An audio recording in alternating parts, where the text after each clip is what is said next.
Vendredi dernier, notre ministre des Affaires étrangères, Mélanie Joly, a donné une conférence de presse pour annoncer d'autres sanctions contre la Russie.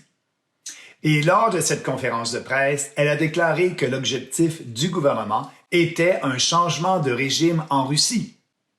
Regardez le clip. Hi there, Dylan Robertson Hi, with Dylan. Canadian Press. Thanks for Good to taking see our you. questions. Yep.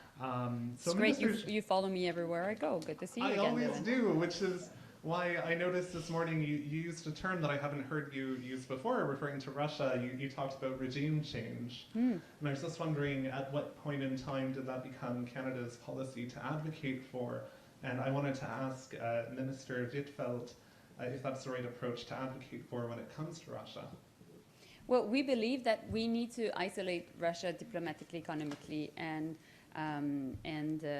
politically, and that is the regime that I'm referring to, of course.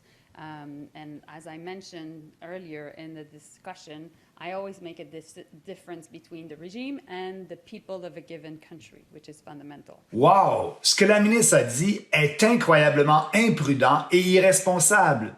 Elle a dit essentiellement que le Canada appuiera les efforts visant à renverser le gouvernement russe, une puissance nucléaire qui est notre voisin au nord. C'est l'équivalent d'une déclaration de guerre.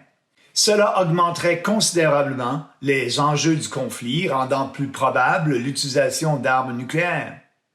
Et cela survient en même temps que son patron, Justin Trudeau, se défend contre les accusations qu'il a laissé le gouvernement chinois s'ingérer dans nos élections.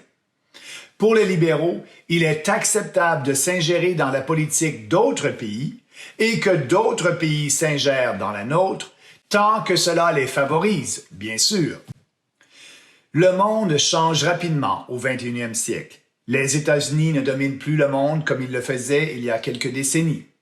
Si le Canada veut survivre et prospérer au cours de ce siècle, nous avons besoin de dirigeants compétents qui n'appellent pas imprudemment à un changement de régime chez nos voisins alors que nos propres frontières ne sont pas défendues. Ce n'est pas dans notre intérêt de sécurité nationale. Il est plus important que jamais de protéger notre souveraineté et d'éviter de nous ingérer dans les affaires des autres pays.